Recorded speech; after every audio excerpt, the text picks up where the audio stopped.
亲爱的朋友们，欢迎来到微光夜读。妈妈兄妹5个，只有我们家出了3个不成器孩子。因为成绩不好，我们很早就进入社会打拼。姐姐毕业没几年就踏入了婚姻，生活也过得美满。弟弟虽然在大酒店里刷盘子，但是爸妈一早就给他铺好了路，未来车房都不用操心。而公认过得最差的我，未婚生子，成了整个家族的反面教材。可是他们不知道，我那2个本科毕业的表哥表妹，毕业后全在我手里打工。接下来开始我们本期故事，记得点击订阅并开启小铃铛。准备下班时，小秘书按照惯例过来向我汇报工作。结束时，他来了一句：“徐总，您那个亲戚最近上班总是迟到挨骂，要不要跟经理招呼一声？”我揉了揉眉心，特意交代道：“可以，你去跟陈经理透露一声，毕竟是我表哥，不要让他太难堪。”助理点了点头。我又问道：“小周，明天的会议在几点？”小助理突然愣住，像是突然意识到什么，他脸憋得通红。对不起，徐总，您表妹请假了，说是明天要结婚。我以为你明天要参加婚礼，所以我把您明天的会议全部取消了。您放心，我现在就去紧急通知大家。我愣了愣，表妹要结婚，好像并没有人通知我。不用了，小周，就这么安排吧。小助理出去后，我打开亲人群。大姨一早就在群里连续艾特咱家的精英们赶快回来参加佳音的婚礼。我上下滑动看了一眼，不仅没艾特我，连带我全家的所有人。就这，我妈还在群里热脸贴冷屁股：“大姐，你放心吧，到时候我们一家都会去的。”对此，大姨也只是不冷不热地回复道：“没事的。佳音结婚固然是喜事，但是他们工作忙，来不来都不要紧的。”确实，我们一家在他眼里确实是不要紧的。接着，我们自己的家庭群里叮咚一声响了。大姐说：“家里孩子上学走不开，我就不去了。”弟弟随后道：“我也不想去，没意思。”说来说去，还不是拿我们几个开涮。也是，想起往年种种，大姨他们的嘴脸还历历在目。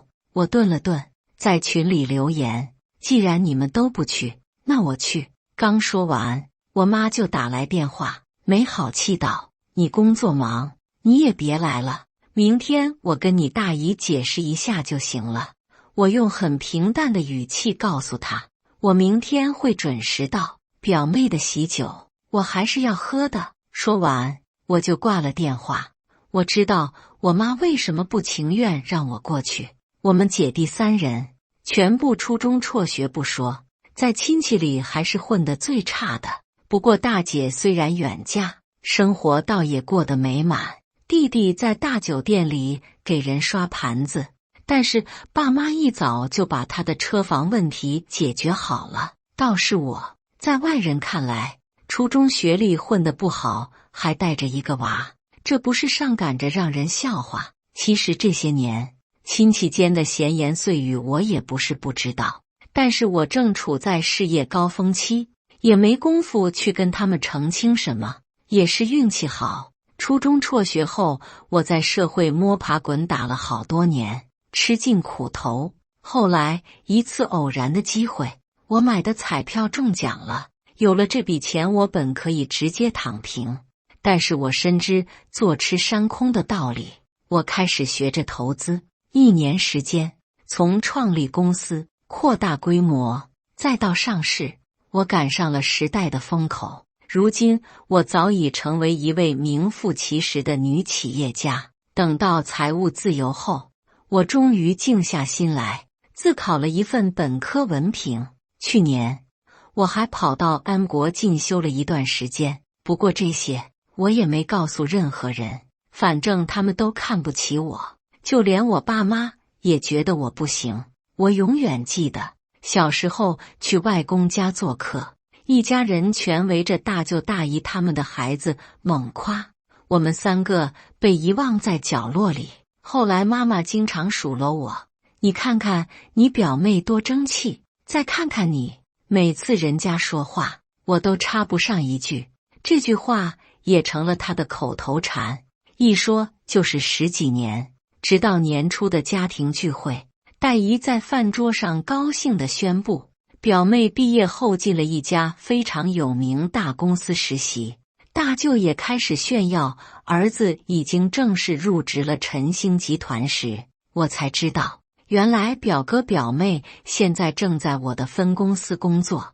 我联系助理把他们的资料调了过来，果然是他们2人没错。想着初入职场的不容易，我还特意跟助理透露了一下我们的关系，为的就是方便他们不被压榨得太厉害。但是大姨每见我，总是拿表妹在我和我妈面前攀比炫耀。许沁，工厂打工一定很辛苦吧？你看你佳音妹妹，好好读书，考个好大学，现在在大公司每天吹着空调多舒服。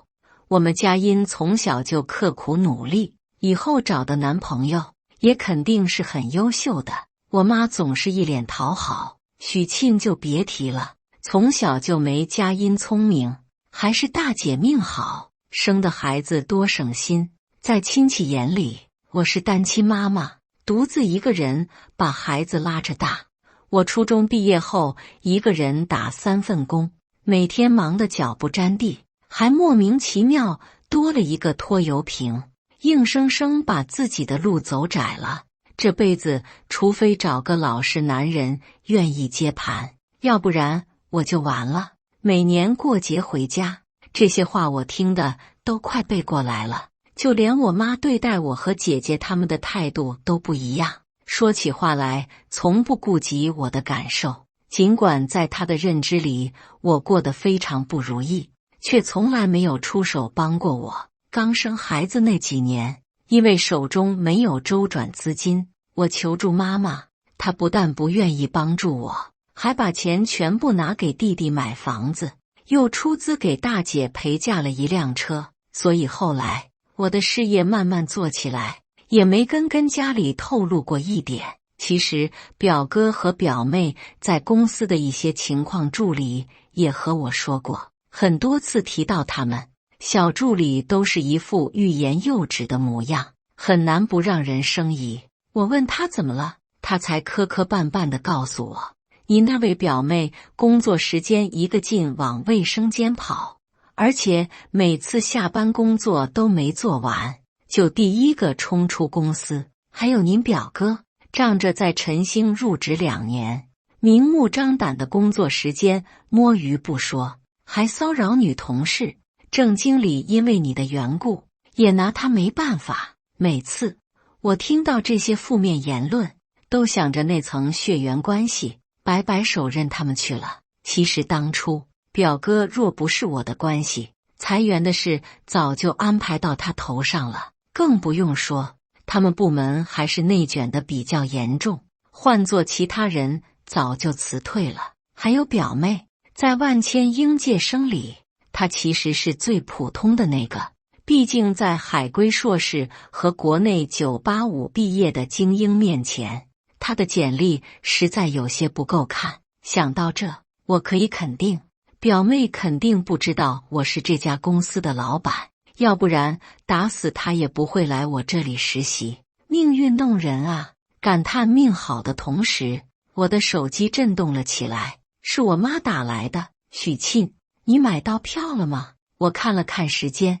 还早，明天一早出发也能赶得上。我妈，佳音的婚礼订的是豪门大酒店，你执意要来的话，就早点请假，最好明天一早你就出发，别到时候迟到了，你大姨肯定会不高兴的。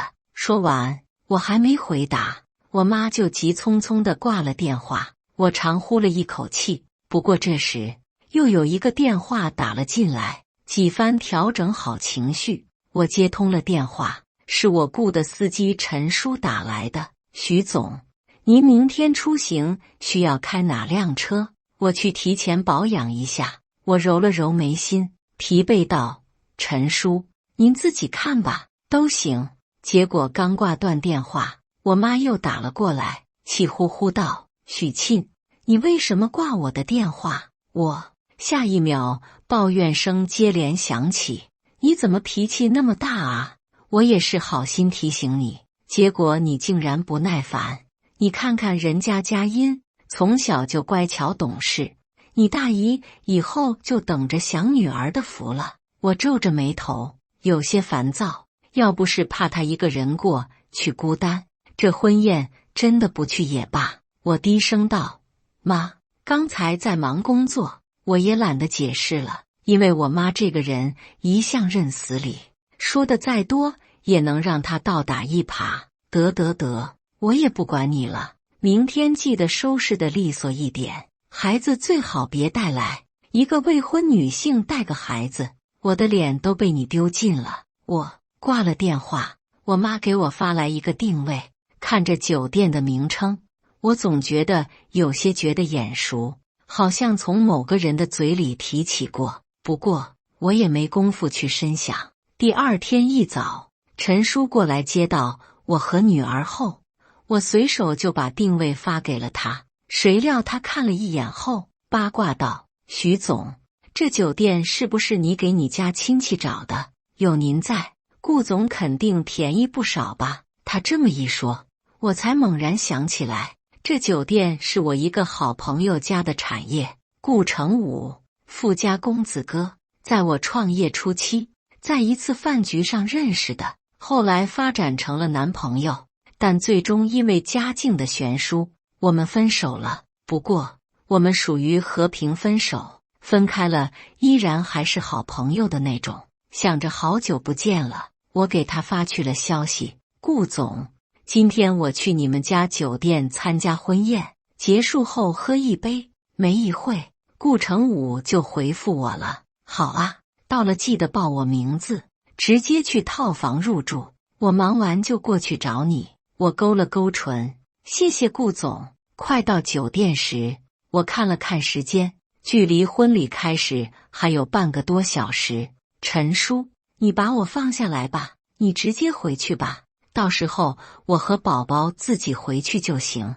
陈叔从后视镜里不解地看着我：徐总，没多远就到了，我把你们直接送到酒店多好，又省得你们再打车过去多费事。可我还是坚持让陈叔停了车，因为我还不想让亲戚们那么快知道我买了车，毕竟连我妈都还以为我今天是坐大巴过来的。没事的，陈叔，我有别的安排，你先回去吧。陈叔没再多说，过了红绿灯后，找了个路边把我们放了下来。等到了酒店的时候，我看到了一片熟面孔，所有人都到齐了。作为小辈，我上前挨个过去打招呼，结果我妈见到我手上牵着女儿，顿时脸色难看起来，不悦道：你来就来，带她做什么？3岁的女儿看到外婆凶巴巴的样子，不解地歪着头看着我。我表情淡了下来，质问我妈：甜甜这么小，不带来谁照顾她？她还想再说，不过终归是顾忌到孩子在一边，张开的嘴被迫咽了下去。回过神来，就听到大姨不阴不阳的开口：楠楠一路坐大巴过来，还带着个孩子，是不是很辛苦？女儿张口就要反驳，我却像不在意一般，先开口道：还好，不辛苦，就是坐着有点腰疼。大姨一副了然的模样，说完就没再搭理我们。我妈又重新拉着我上下打量了一番：你怎么穿成这样就过来了？你没看到刚才你大姨都不高兴了？我低下头看了眼自己的着装，对比我妈，我确实穿的实在是简单了一些，一身休闲打扮，浑身上下素的，连个配饰都没有。而我妈今天穿的格外隆重，浑身上下挂满了金银玉石，明明每个细节都没错过，却露出一丝精致的土气。主要平时我们公司的氛围特别佛系，大家平时都是怎么舒服怎么来。可我落在妈眼里，却觉得我穿成这样来参加宴会太掉档次。也许是看我沉默不说话，她继而叹了口气：“许沁，你这辈子算是完了。我只当没生你这个女儿。”我忍到这个地步，连女儿都察觉到了我心情不好。她扬着小脸看着我：“妈妈，外婆是不是欺负你了？要不我们还是回家吧。”我揉了揉她的头，强忍着心口的怒气，跟着我妈走到新娘家人这一桌。大舅看到我过来，装模作样的问道：“许沁啊，最近怎么样？平时你都做什么工作，才能挤出时间带孩子啊？”大舅妈：“许沁啊，这样的场合你就穿成这样就来了，难怪你妈妈不高兴。要是我家洋洋这样穿，我都不让她进门。”我扫了一眼，大家穿的都很精致，土，真的好土。我心里吐槽着，可面上却没有露出半丝异样，反而装作羞愧的样子道：“哎，每天又带孩子又上班，都没工夫收拾自己，都怪我不好，让大家见笑了。”这时，大舅的儿子苏明阳，也就是那个在我公司常常被我照顾的大表哥，装作无意道：“其实我也没穿什么正式的衣服，我身上的制服也是上班的时候穿的，都没来得及换下来。”我打眼一扫，果然是公司的制服，春夏秋冬各2套，还是我在某西西上定制的。说起来，大表哥年近30，要车没车，要房没房，头顶的发量已经隐约能窥测出未来有秃顶的趋势，也不知道他们一大家子哪来的自信。我一边摇头叹息，边带着女儿坐下。大舅扬怒道：“你这孩子说的什么话？穿这身有什么不好？看着多正式。”二舅，明阳这孩子真是有做大哥的样，工作也拿得出手，走哪都排场。大舅，老二啊，我们明阳这个工作还真不是我吹，薪资高还有五险一金，再过几年升经理了，我就能安心退休了。刚吹嘘完大表哥，他又接着提到了二舅家的孩子：“老二啊，你们家硕阳以后肯定也是这个。”他骄傲地伸出大拇指。硕阳是我二舅家的表弟，据说从小学习就不错，现在正在读研究生，未来的前途不可限量。硕阳突然被点名，厚厚的眼镜框后面，目光有些木讷地看着大舅。大舅，我到时候还要攻读博士，还早呢。二舅连忙接茬：“大哥，你是不知道我们硕阳学习的劲头有多足，我有时候都想让他不要那么拼命。”场面不可控的成为了相互拍马屁的现象。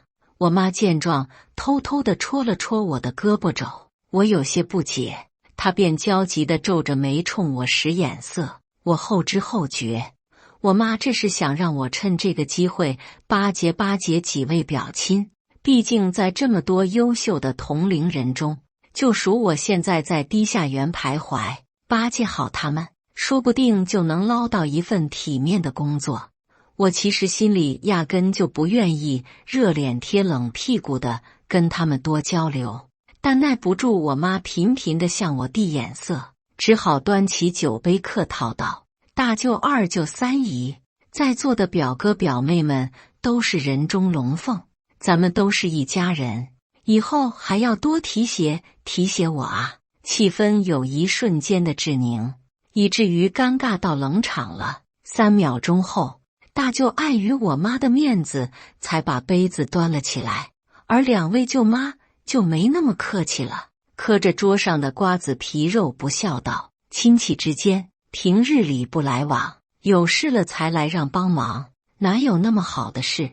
这话说得相当刻薄，我妈的脸当场挂不住了，眼泪在眼眶里打转。我倒没太大反应，亲戚间直来直去也好，总比表面一套背后一套的强。而且他们说的也对，哪有那么好的事？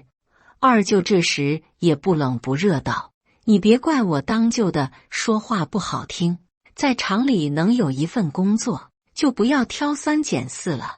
就你现在这个情况，你表哥他们就是想照应也没办法啊。”言外之意就是，我拖着一个娃，又没文凭，就别拖几位精英的后腿了。倒是三姨家的表弟廖成这时候替我打圆场，拉着三姨把杯子举起来：“姐，要不你去我们学校门口租个店铺，到时候我带同学去捧场，那一带生意还不错。”我冲他笑了笑：“好啊，有机会一定去你们学校看看。”谁料还没说完呢，就听到有人在一旁冷嘲热讽：“程程啊，你那些同学都是大学生，你把他叫过去，是不嫌丢人吗？”是大舅妈。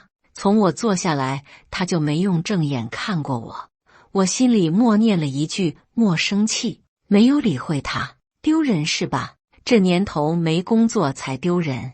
我这人一向有仇必报，还要在当场。放下酒杯，我当即拿手机给助理发了一条短信，让他跟分公司通知一声，公司不养闲人，月底让大表哥直接滚蛋。我头埋在手机里，刚打完字，又听到二舅妈在 Q 大表哥：“要不你给许沁介绍个对象得了，你们公司随便一个男同事能成，就算是赚了。”大表哥有些尴尬的看了我一眼。其实我们公司的男同事要求都挺高的，而且公司的女生们都不够分呢。二舅妈，那佳音还真是有福气，刚去实习就找了个已经入职的金龟婿。我现在才知道，原来表妹的老公也是在我公司的员工，难怪分公司业绩那么差。自古以来，外戚干政，祸害朝纲，说的不假。我妈看我脸色差，小心翼翼地替我解围。你们是不知道啊，我们许沁为了参加表妹的婚礼，昨天还加了个班，一大早就过来了呢。二舅妈，哦，是吗？那你一个月工资多少钱啊？2000还是3000？租完房子还剩钱吗？我总算知道大姐和弟弟为什么不想来了，谁想一来就被一群人围攻啊！恰巧这时，婚礼进行曲响了起来，宴会厅里霎时安静了下来，没人再揪着我不放。我总算松懈下来，害怕女儿饿肚子，连忙给她加了点菜垫肚子，顺便自己又吃了几口。这时，我听到司仪说：“有请我们新娘新郎的领导郑耀先生为二位新人送上祝福词。”我起初没在意，就听到大舅妈扭过头，激动地跟二舅妈议论：“郑先生也在晨星工作，还是他们部门的经理呢。以后佳音入职晨星，那肯定稳了。”我嘴里的菜刚进了一半，差点噎住。难怪听到那个声音时就觉得有些耳熟，感情我参加的不是婚宴，而是员工聚餐。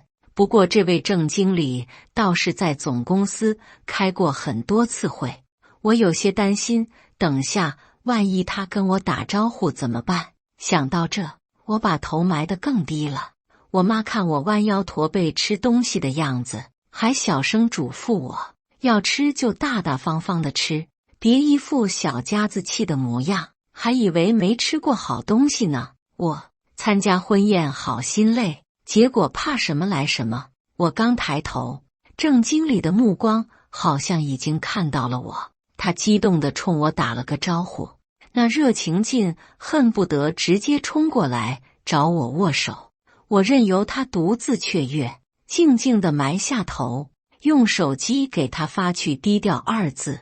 一起激动的还有我旁边的大表哥，他不断地冲台上示意，几次都按耐不住要起身过去跟郑经理打招呼。不过郑经理可没注意到他炙热的目光，下了台，径直向自己的座位走去。我松了口气，想必郑经理已经接收到了我的指令。大表哥明显有些失落，不过这也并不影响他在我们面前炫耀。郑经理是我们公司类似二老板的存在，我跟他关系可好了，平时没少在一起吃饭。刚才在台上还一直跟我打招呼。其实跟上司走得太近也不是好事。大舅妈不懂什么叫凡尔赛，顿时急了，胡说，能跟领导处好关系，以后上升的机会可就多了。你这孩子可别犯傻。大舅，你吼什么吼？这种事还用你交代？咱们明阳在大公司谋差事，怎么可能这点事都不懂呢？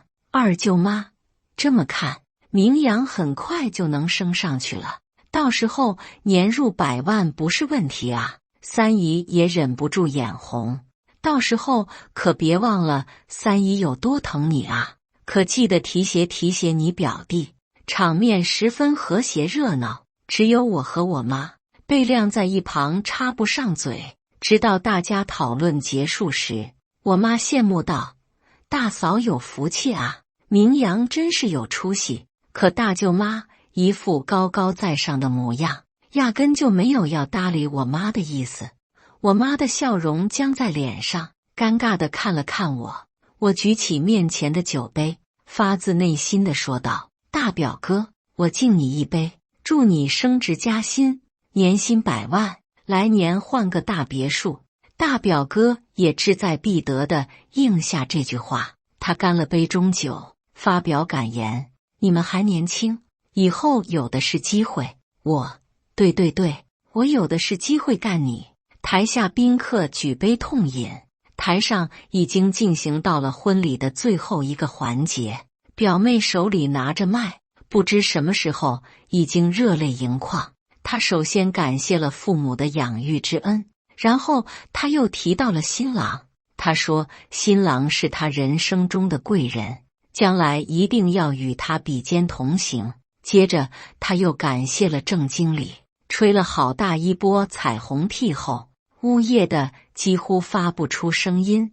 台下宾客掌声热烈，我在心里偷偷诧异，这还是我印象里那个性格冷淡的表妹吗？什么时候把人情世故拿捏得这么透了？在我的印象里，表妹是我们家的天之娇女，她从小深受身边所有人的喜欢。我和她同一年出生，在她光环下，我被比得如金子旁边的沙粒，微不足道。之后她顺利考了大学，我和她的身份更是形成了云泥之别。而这次她又如愿嫁给了一个同样大学毕业的高材生，将来的日子有多好过就不用我多说了吧。同样都是9年义务教育，人家能成功，为什么我就不行？这是我妈常说的一句话，可是他们怕是做梦都想不到，表妹会在我这个从小就一无是处的人手下工作。若是知道了，大姨还不得呕死。心姨真是懂礼貌，我听了都觉得感动。大舅说话的时候，不经意又把目光转向我身上。许沁，什么时候学习都不晚，不要放弃自己，争取以后也能跟上心仪的步伐。我努力挤出了一抹笑，真诚道：大舅，其实我从小就把表哥表妹们当成标杆，真希望我能有他们一半优秀就好了。大舅的目光中不自觉透露出来一丝轻蔑，不说一半了，你长个心眼以后嫁个好男人，后半生也算是有保障了。女的是菜籽命，落在好地就能结瓜，落在烂地里就等着发霉吧。我平静地点了点头，多谢大舅指点。此刻我恍然，从前我顾忌亲戚之间的那点情谊，却忘了人都是现实的，谁能够出人头地，谁便可以挺直腰杆，谁混得差，那便只能被人随意地践踏尊严。这时我猛然想起来一件事，其实还有3天时间，表妹的实习期就结束了。而在今天之前，我还曾跟小助理交代过一件事，台上新郎新娘的致辞不知什么时候已经结束了，宾客们又恢复了刚才的喧闹。我抬起头往远处看了一眼，大姨笑得合不拢嘴，正低声跟表妹说着话。这期间，我看到表妹死死地盯着手机，大姨叫了她好几声，她都没听见似的。随后，她把手机举到大姨面前，激动地捂着嘴。一瞬间，大姨的脸也涨得通红。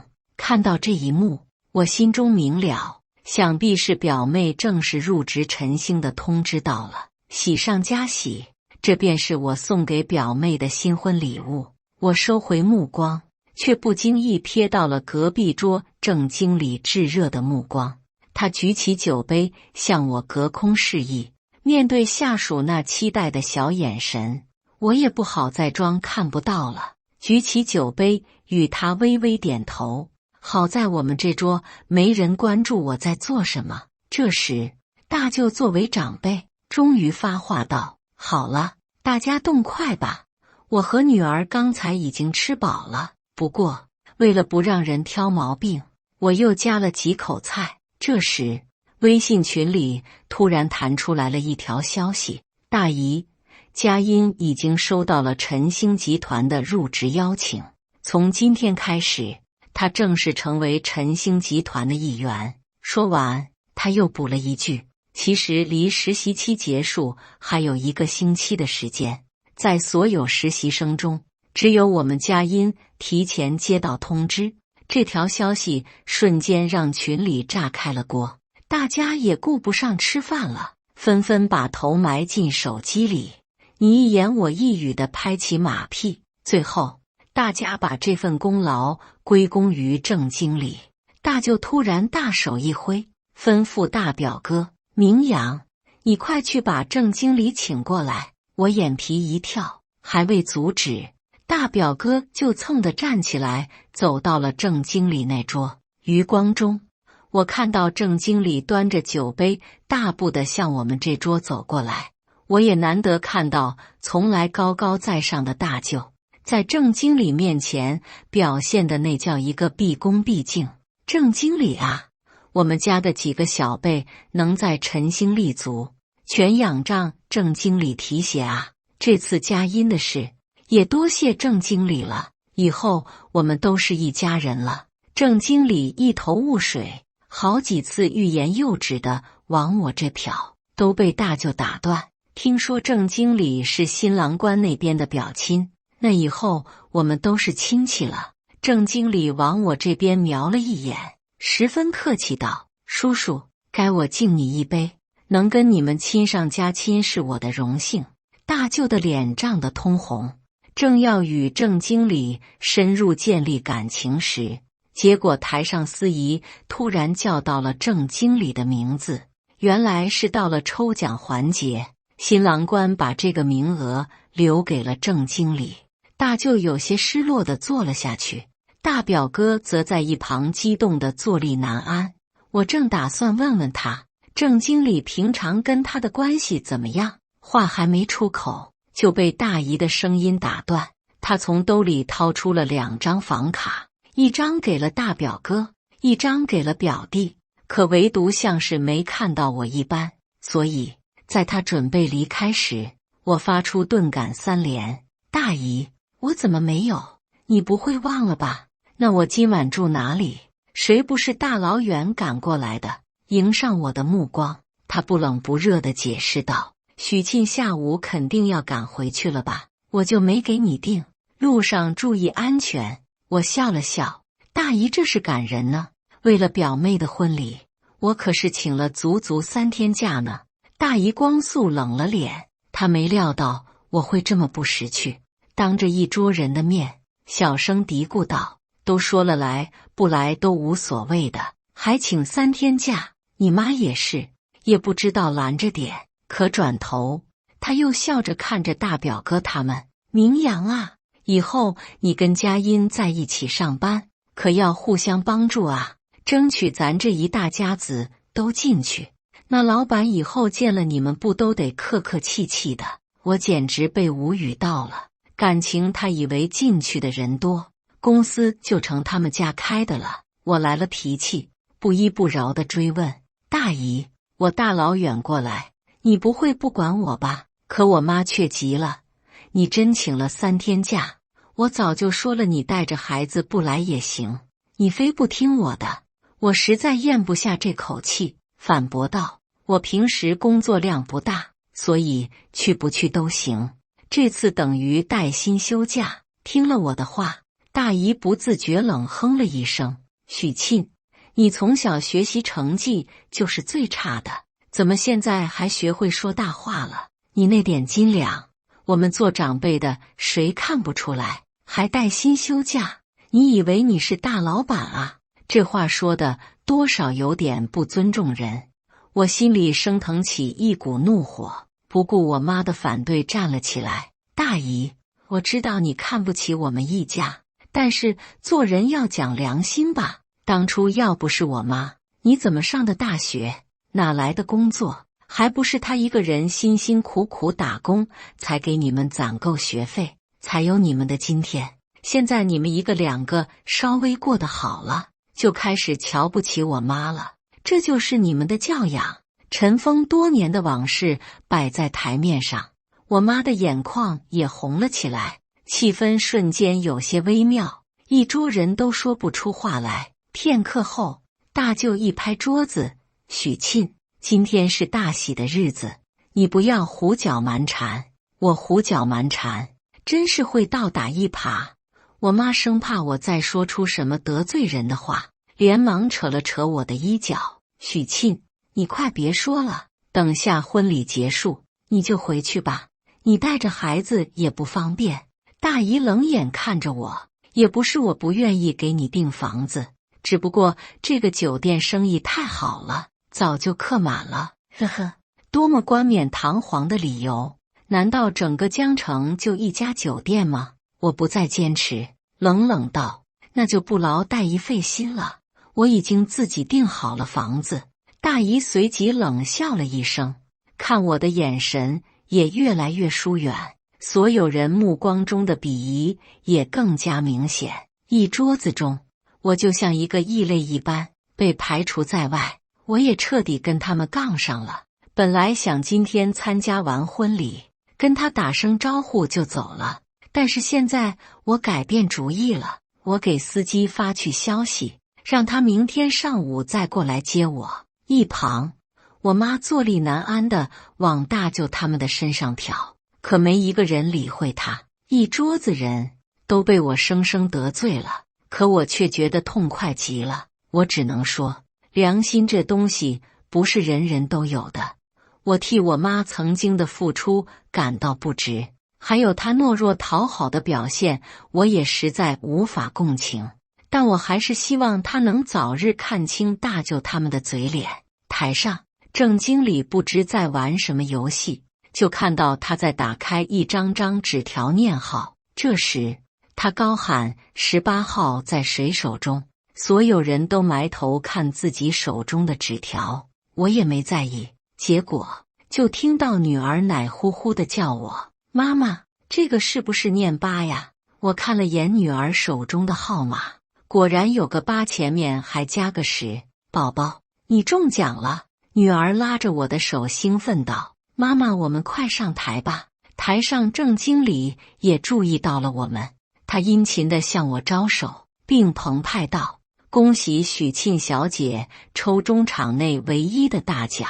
霎时间，一桌人比我反应都快，惊讶地看着我。或许是因为郑经理刚才叫了我的名字，我没解释，整理好着装，拉着女儿一步一步地走到台上。这时，郑经理拿着一个超大的礼盒放到我面前：恭喜许沁小姐和甜甜宝宝获得我们全场唯一的礼品。由于礼盒有点重量，他还贴心地帮我把礼物抬到了我们这一桌。大表哥惊讶地说不出话来，最后他终于发问：许沁，你和郑经理认识？他好像跟你挺熟的，还知道你和甜甜的名字。我随口敷衍道：我以前在他们公司干过保洁呗。大表哥一脸不信：你干保洁，郑经理怎么可能注意到你？就是我，平常也跟他说不了几句话。大表哥彻底破防了，追着我一个劲地问：你跟郑经理认识几年了？你不会跟他有什么不清不楚的关系吧？我顿了几秒，明确地告诉大表哥，我跟郑经理没关系，真的只是干保洁的时候认识的。他还记得我，不过是看我一个单亲妈妈比较可怜罢了。确实，也只有这个理由比较合理。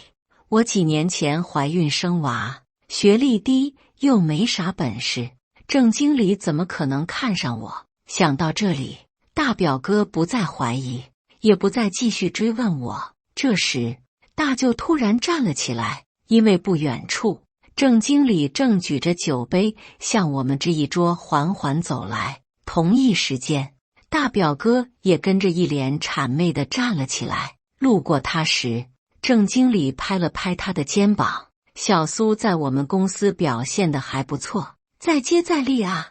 大表哥不自觉地放低了姿态，还要感谢领导提携，我一定会更加努力，为我们公司创造更多的价值。可能是因为喝了酒，郑经理竟然把我交代他的事忘了个干净，突然一个大转弯：不，你该谢的不是我，而是徐总。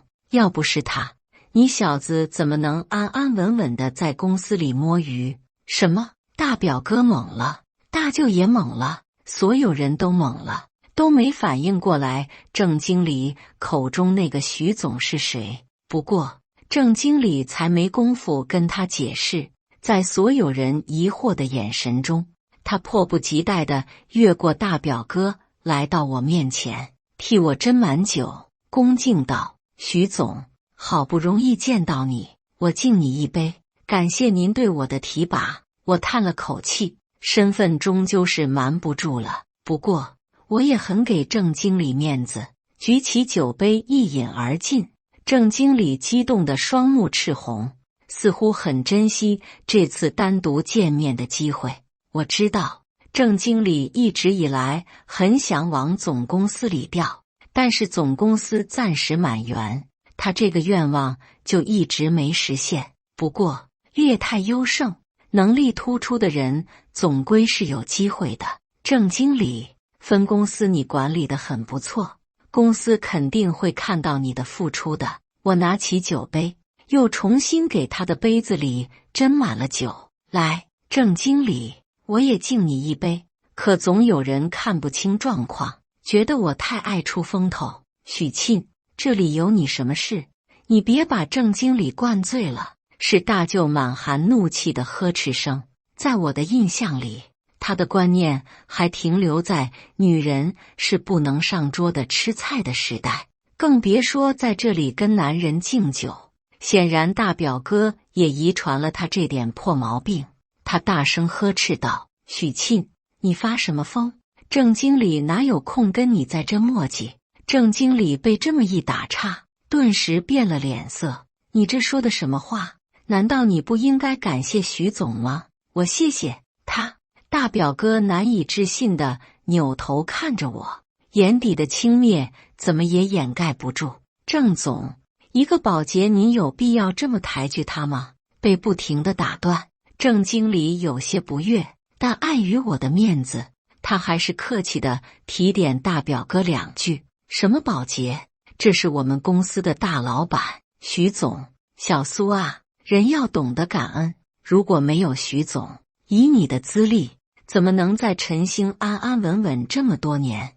我微不可察地勾了勾唇角。郑经理的话说是提点，但更像是敲打。但这话从别人的嘴里说出来，好像比我自己说出来的效果还要好。一桌人目瞪口呆地看着我，包括我妈，生怕是听错了一般，扯着我的衣袖追问：许沁，到底怎么回事？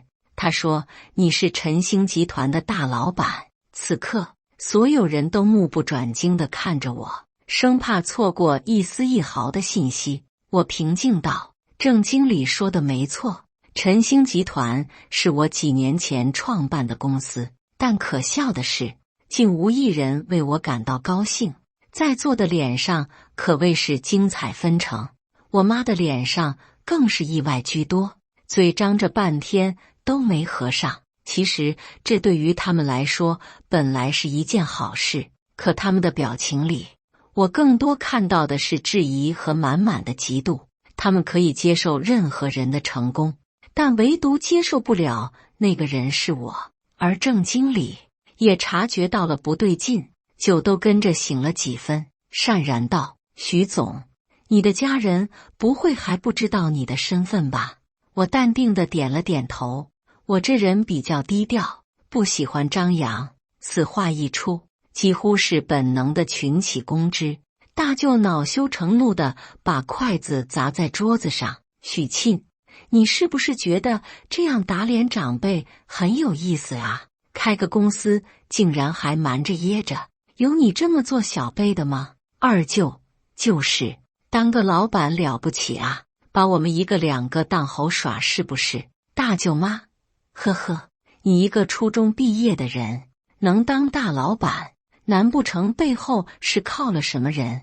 我冷哼了一声，我开公司是我有这个本事，而且我这人做事低调，有什么错？有今天的成就，我又没靠你们任何一个人，反而是你们一个两个借了我的光。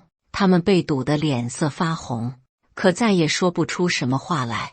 大表哥看我的眼神也变了，而我妈坐立不安的同时，不停地看向我。她想问什么，可终究是没说出来。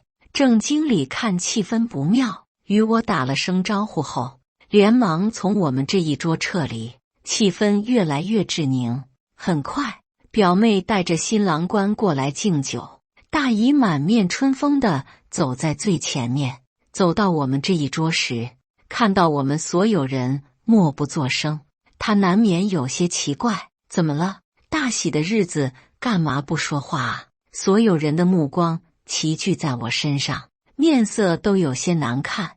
大姨皱了皱眉，嘴角的笑意霎时没了，冷眼瞪着我妈：“大姐，我早就说过，你们这一家子来不来参加婚礼都无所谓，结果你还让许沁带着孩子过来，现在好了，影响的所有人都不高兴。”我妈想要解释，却被大姨不耐烦的语气打断：“行了，让他带着这个不知哪来的野孩子赶紧回去吧，未婚先孕就够丢人了。佳音的婚礼，我不希望某些人在这里添晦气。”饶是我妈平时忍气吞声惯了，也忍不住了发脾气了：“慧萍，你说什么呢？什么野孩子？你说话给我注意点。”大姨冷哼了一声：“实话还不让人说了。”大姨说的真好啊！我站起身，挡在了我妈面前：“妈，难道你到现在还没发现吗？这么多年，他们从来没有把我们家放在眼里。当初你省吃俭用，天天跟着外公在田里种地、买菜，打工攒下的钱，让他们一个个读了大学，只有你自己小学都没上完。可是你现在看看，分明是帮出了一窝白眼狼出来，而我一直以来被他们轻视，却依然在背后照顾大表哥他们工作。可他们有一个人感激我吗？这样的人何必再亲戚下去？”我不忿地把这些年我们家的委屈忍让全部说了出来：“许沁，陈年往事就不要再提了。”我妈的声音有些哽咽，都是一家人说多了伤和气。她的目光越过大姨，向她身后的新娘子招呼道：“佳音啊，今天是你大喜的日子，大姨祝你新婚快乐，和和美美。”可表妹没动，目光盯着大姨的方向，显然是在等大姨发话。这时三姨过来打圆场：“佳音啊，还愣着做什么？还不赶紧过来敬酒？你大姨还等着呢。”新郎也推了她一下，她这才敷衍地举起酒杯：“谢谢大姨。”我妈的目光里掺杂着失望和伤心，所有人都在默默消化着今天的这一场闹剧，气氛越来越低迷。这顿喜酒显然没必要再继续吃下去。我拉起女儿的手，想要带着我妈离开，可这时我的手机突然响了，是顾成武打来的。许沁，婚礼结束了吗？我闷闷道。结束了，我现在准备回去了。别，我现在正在往那里赶，你现在哪等着我？他的声音有些急。我2分钟就到了。我嗯了一声，随后心烦意乱地刷起了手机。敬酒的仪式还在继续，我和我妈几乎被隔绝在外。但有了今天这一变故，我妈也没像以前那样卑微地捧着大姨，也跟我一样默不作声地坐着，也许正在消化我是陈星老板这件事。而我不停地看着时间，女儿无聊地趴在我的腿边。我在想，顾成武来了，我该怎么解释？正烦闷着，表妹突然搂着新郎官来到我面前。表姐，给你介绍一下，这是我老公林木安，和我是同事，在陈星工作3年了。你是不是不舒服啊？要不要我给你开个酒店休息休息啊？抬起眸的一瞬，我没错过他眼里一闪而过的优越感，看似关心，实则在炫耀。我淡淡的哦了一声。在陈星工作啊，那可要好好努力，毕竟你们只是在分公司里，比完工作比男人，真不愧是大姨教出来的。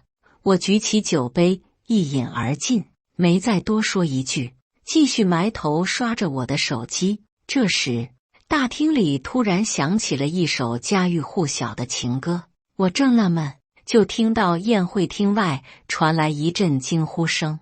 我也随着声音抬起头看过去，一个西装笔挺的男人正捧着一束花，在一群人的簇拥下走了进来。他在宴会厅扫视了一圈，直到看到我，面上才露出了一丝笑意。他大步向我们这桌走来，我懵了，顾成武要搞哪出？就在我隐隐约约猜出他要干什么的时候，他已经走到我面前，捧着花单膝下跪，一套动作行云流水。许沁，嫁给我吧，不要再拒绝我了。我一时有些语塞，宾客中大概是有人认出了他，谈论间发出了不小的动静。这不是江家的独生子顾成武吗？江家家大业大，怎么会出现在这种地方？那个女的是谁呀？议论的声音越来越大，也越来越杂乱。就听到大姨尖锐的声音响起：你谁啊？这个宴会厅是我包下来的，你捣什么乱？顾成武扭过头问道。这位是我大姨。哦，原来是大姨啊。他用半跪着的姿势礼貌地跟我大姨打招呼。大姨你好，我是顾成武，今天我来的匆忙，没有给你们带礼物。许沁跟我说过，今天是大姨家的喜宴，一家人不说两家话。今天包宴会的钱，我会让经理安排全款退给你们，就当是我一点点心意了。大姨瞪大眼睛，复杂的和表妹对视了一眼。我正要告诉他没必要替他们省这个钱时，郑经理就不知从什么地方冒了出来。顾总，您今天也来了。说完，他突然恍然大悟，我差点忘了，豪庭大酒店也是您家的产业。顾成武礼貌式点头，继而把目光放在我身上。我连忙把他拽了起来，咬着牙在他耳边低语：顾总，今天这个场合不适合求婚，快起来。顾成武有些失落，不过还是按照我说的站了起来。他作为我们公司的最大的客户，郑经理自然要跟大表哥和表妹以及表妹夫几人介绍。他目光扫视了一圈，正色道：这是我们公司最大的合作商顾成武江先生，你们认识一下，往后说不定以后会经常见面。新郎官还算知礼，第一时间不卑不亢地和顾成武握了手，并且奉上了一杯喜酒。表妹跟在他身后，算是露了个脸。反观大表哥，他木讷地走到顾成武面前，紧张之下，竟然条件反射地鞠了个躬。顾总你好，我是陈星的苏明阳，你也可以叫我小苏。可以说我从来没见过大表哥这么卑微的样子。顾成武这次来的突然，再加上1.8米的气场，足以让在场的人再一次惊掉下巴，很多人都愣在原地。这时候，大姨竟然不阴不阳地开口：“江先生可能还不知道吧，我这侄女未婚先孕，她身边那个孩子可是她亲生的。”大舅妈也冷嘲热讽道：“是啊，她未婚生子，到现在连小孩的父亲是谁都不知道。要放在以前，可是要沉堂的。”顾成武这才发现我身边跟着一个小女孩，他不可思议地看着我：“许沁，这孩子是你的？你什么时候生的？”我脸色微沉，面对大姨的故意使坏，我妈纵然脸色不好看，可也没说什么。不过我也不指望她替我出头了。这么多年，我妈一直不愿意承认甜甜是她外孙女，觉得我未婚有子，这是特让她抬不起头。所以从甜甜出生起，她从来没有抱过她一次。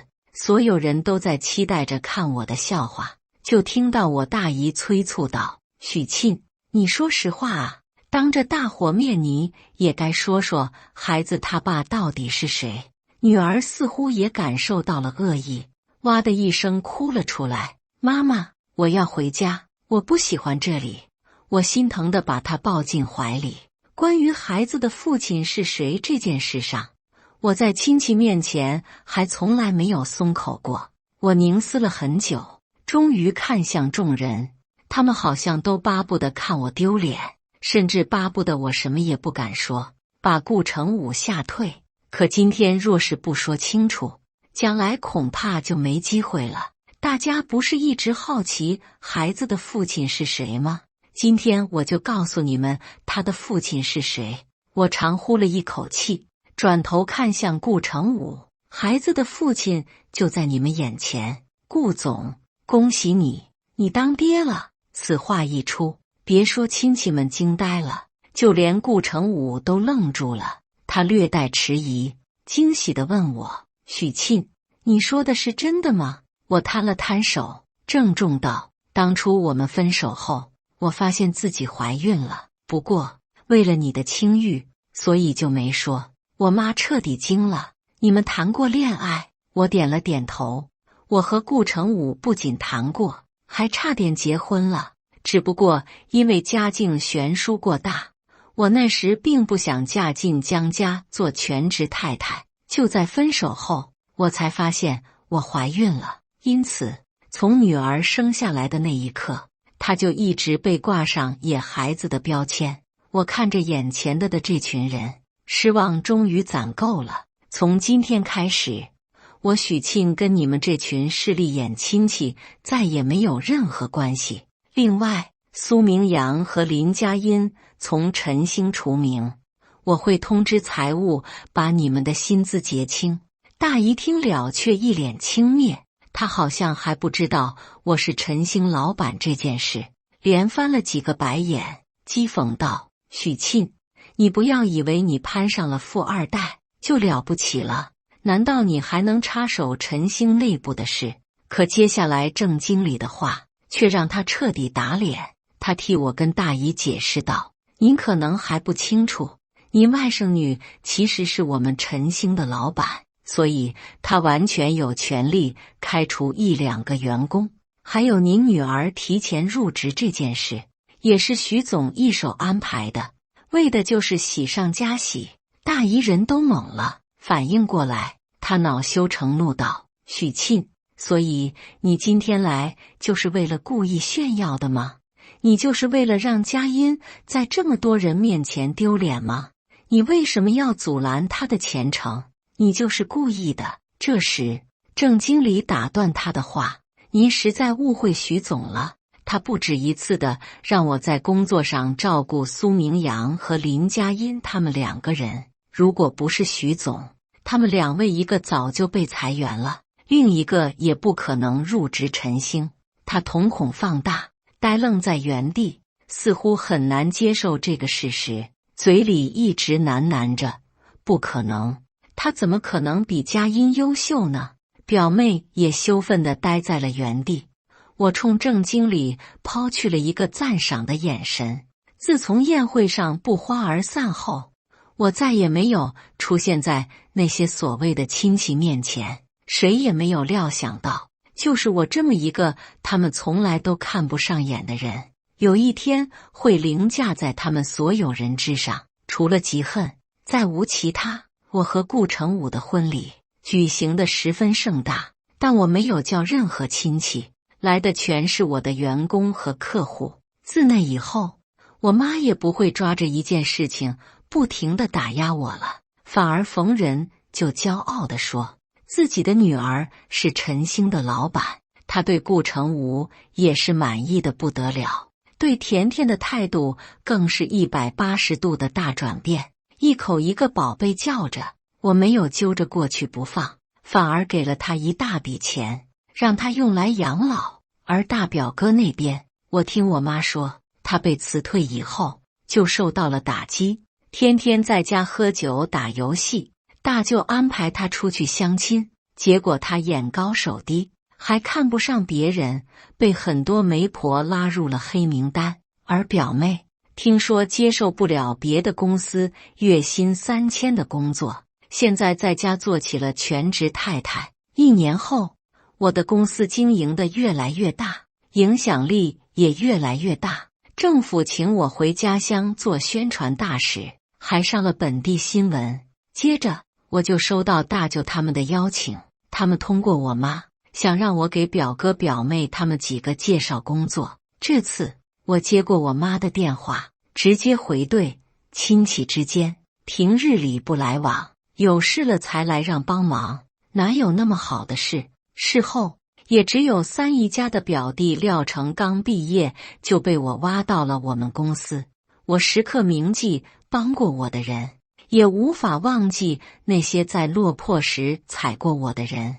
至此，我再也没有去打听过他们的消息。家庭和美，事业有成，我已经是最大的赢家。感谢大家的观看。本期故事精彩吗？欢迎大家在下方评论区吐槽。如果你喜欢这类故事，记得点击订阅微光夜读，并分享给更多的人，这会对我帮助很大。